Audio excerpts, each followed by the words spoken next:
What's going on today, guys? Did you know that your computer can generate random numbers, but they aren't truly random? What if you could tap into the laws of physics and quantum reality to generate fully random numbers? It turns out that Quantinuum recently announced a collaboration with JPMorgan Chase to get true unpredictability. So we're going to go into what this means, and we're going to talk about what the difference between a pseudo-random number is and an actual random number. So with quantum indeterminacy, we can use that as the gold standard. So we're going to go into all of this today. I'm going to show you a couple of videos. If you like content like this, please consider leaving a like or subscribe if I've earned it. Let's jump right in.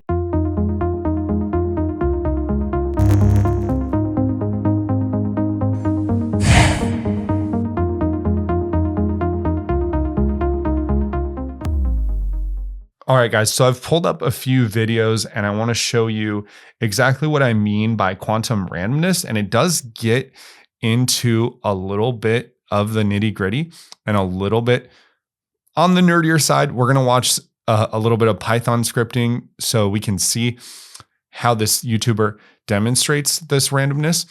And then we're going to jump over to Quantinuum's post. We're going to talk about the implications. More about this, I will leave a link in the description to the random module from Python documentation. So you actually see it says generate pseudo-random numbers. The term pseudo tells you these are not truly random numbers. And well, you can go through here, and this pretty much explains what I'm going to recap here in this video. Anyways, let's go back to this screen and let me show you what I mean by being able to generate the same sequence of random numbers and why the numbers are not quite random. So I'm in Python, so I'm going to import the random module. This has a bunch of functions allowing you to generate distributions, random numbers, random choices of elements, all kinds of stuff like that.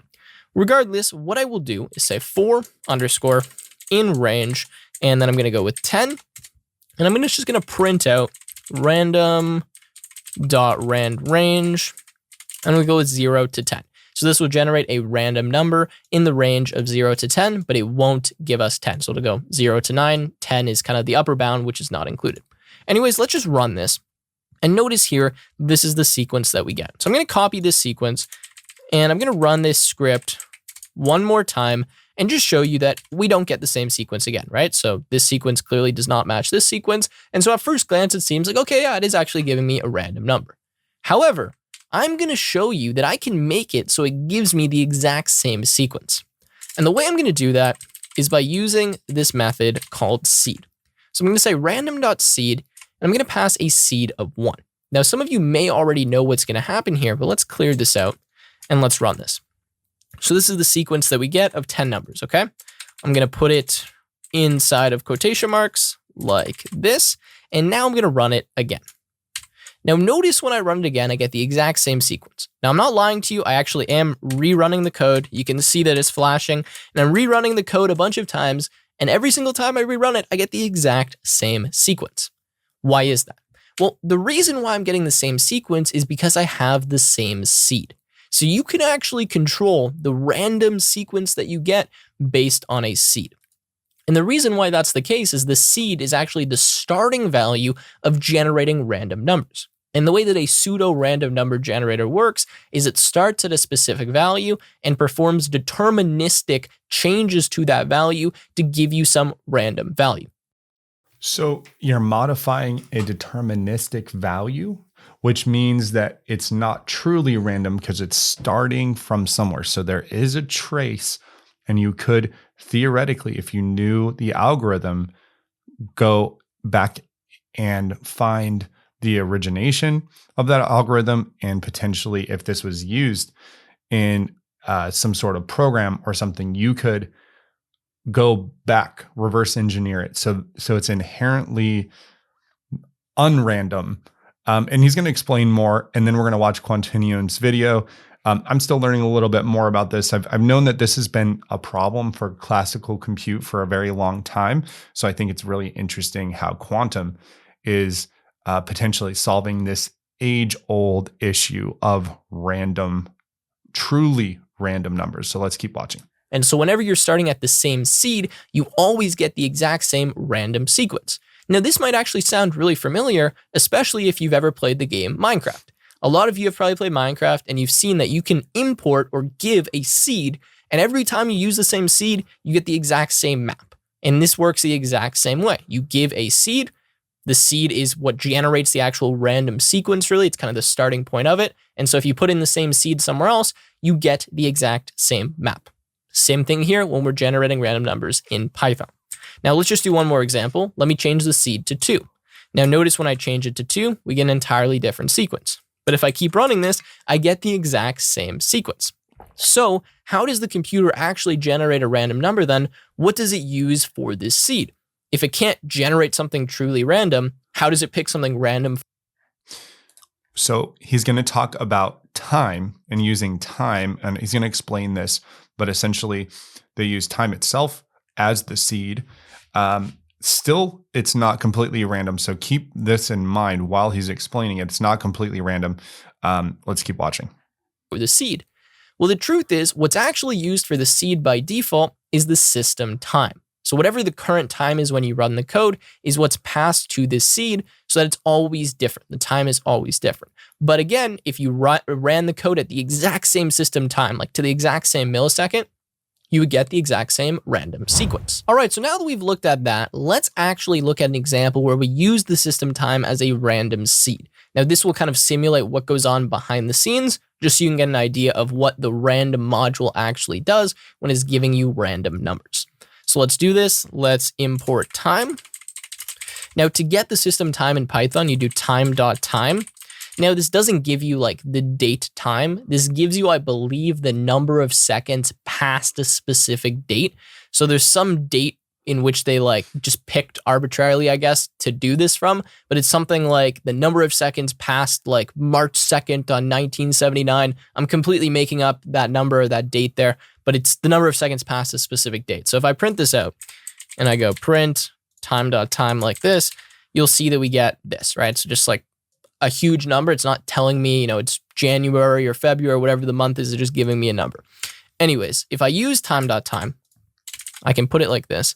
Now, every single time I run the code, let's just get rid of this here, I'm going to get a different sequence. So I get a different sequence because the seed is different and the time is constantly changing. So that's the way that Python actually does this. If you don't manually set the seed of the random generator, then it just uses the time. And obviously we don't need to set this. If we just do this, right, it continues using the time. Perfect. So that's what happens when you use the system time. So now that we've talked about this, I'm just going to take a minute to discuss how do you actually generate something that's truly random? Because in a lot of So before he talks about this, and this is the kind of the meat of this video before we jump into Quantinuum, but even what he just described, you're running an algorithm based on a time. So it's still not truly random. The underpinning of all of this is that there is a pre-requirement, which is a seed. So with that seed, it is inherently not random, because if you know what the seed is, then you could theoretically reverse the algorithm and figure out what the initial starting point was. But let's hear his explanation, and then let's move into Quantinuum's finding with quantum. cases, this is no good. Using a pseudo-random number generator can actually lead to a lot of security issues. And this is really important, especially if you're talking about something like cryptography, which relies on the fact that random numbers are not guessable. They're not predictable. Now, in this instance, it is completely predictable. And so if you know the starting point of the sequence, you're able to generate the random sequence. You can do the entire thing to infinity as long as you know the starting point. So when you're actually trying to generate something random, you need to pick some external source from outside of the computer to use as your random seed or to use to generate randomness. So I see this was filmed 3 years ago, and this quantum breakthrough actually happened about a week or a week and a half ago. So you see that he's going to talk a little bit about radiation decay and using that as a random seed. Let's hear him talk about that. But at that time, quantum wasn't thought of as a possible solution. So an example of this, which seems really extreme, is actually radioactive decay. So in a lot of instances, when you're trying to generate a super random number, a real random number, you actually will monitor an atom and check for the radioactive decay of that atom. And that is something that is random in the universe. You can't predict when the decay is going to be. You can predict it to, a minute or to some level of precision, but you don't know exactly when it's going to occur. So a lot of computer systems that need to generate truly random numbers will observe something random in the universe, like an atom, and look for decay in that atom. Or more naively, they'll use something like a mouse. So as my mouse is moving around the screen, this is a completely random pattern. You can't predict how I'm moving the mouse. And so that's something you could use to generate randomness as well. Or like the sequence in which I hit keys on the keyboard or the timing for that. All kinds of things like that can be used to generate randomness and as a seed. Now, I'm no expert on this topic. I'm just giving you, the... So that was an awesome breakdown. Let's see. This channel is Tech with Tim. Definitely go over and show some love to Tech with Tim. And his breakdown is phenomenal to show that even getting true random number on classical compute, even the extent that we have to go is looking at decay via radiation and atoms. So it's definitely a challenging problem, and it has been a challenging problem for a long time. So now let's talk about Quantinuum. Quantinuum's H-series processor has more or less cracked the code. So this is their post on their website, and they're talking about hardware-based QRNGs. These devices measure quantum phenomena directly, such as photon arrival times, electron tunneling, or short noise, and they can produce high-quality randomness. So they've extracted pure randomness via quantum computers, which is pretty cool. Let's watch the video because I think they break it down really well, and Quantinuum does an excellent job making this accessible to the public. And I think quantum companies definitely need to take a page out of Quantinuum's book and make these complex concepts more simple so people can learn and access them. So let's take a look. Quantinuum announces a step toward the first commercial application for quantum computers. They published in Nature magazine, What is randomness and why does it matter? Randomness is essential for securing cryptography behind all types of electronic communications, from regulated industries to critical infrastructures. The processes governing quantum mechanics are ideal sources of randomness. This represents a major milestone for quantum computing that will reshape commercial technology and cybersecurity. So let's take a look at the video. Together, Quantinuum. Quantum computing is getting real. Together, Quantinuum, JPMorgan Chase, and a team of expert partners have put the unmatched computational power of a quantum computer to use by harnessing it as a ready source of industrially valuable entropy. We're talking about random number generation, which is widely used to protect identity, data, and communication. Today, quantum computing is unlocking new methods for security. Until now, the methods used to generate randomness have relied on classical physics, which is, by nature, predictable. Quantum mechanics, on the other hand, is unpredictable, making it the perfect source for randomness. This innovation is possible thanks to the world-leading performance of Quantinuum's H2 quantum computer. It paves a new quantum path to enhanced cybersecurity, which can benefit applications in cryptography, fairness, and privacy. So, how do we certify randomness? JPMorgan Chase researchers submit a random circuit to run on our quantum computer. Our quantum computer outputs a bit string of ones and zeros. 2 seconds later, JPMorgan Chase's researchers receive their bit string. Only a quantum computer can generate a quality result that fast. This process can be repeated to create a collection of bit strings. To double-check the quality of these bit strings, JPMorgan Chase researchers send the collection to a supercomputer, which verifies their quantum source by grading their fidelity. While the supercomputer can grade the bit string, Even the world's most powerful supercomputer cannot generate true randomness.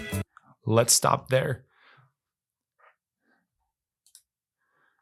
Even the world's most powerful supercomputer cannot generate true randomness. So this is why I made this video and why I made this channel is because quantum computers are going to change everything. It is going to be a state change of everything we've done and everything we've known. And it may seem like a small thing. Who cares? Kind of random is good enough. It actually isn't when it comes to cryptography and security and safety of our data and information in a post-quantum age. It is critically important that we can secure that data. So this seems like a great step in that direction. If they pass the quality test, the bit strings are now officially certified to contain grade A randomness. Quantinuum systems are ready to drive business innovation. What could you do with the world's highest performing quantum computer? All right, you guys. So that was a densely packed episode with lots of learning. I hope you enjoyed this type of content. Let me know in the comments if you did. The market is pretty disgusting, so I thought I would do something a little bit different. And on this channel, we talk everything quantum computers. So I could surprise you all any day with any type of content. In fact, does look like there might be some cool interviews coming up that I'm excited to share with you all. So we'll see how those materialize. Definitely made a lot of context at Qubits 2025. Looking forward to creating more content and adding value to this conversation. All right, you guys, hope you have a good weekend. We'll talk to you soon.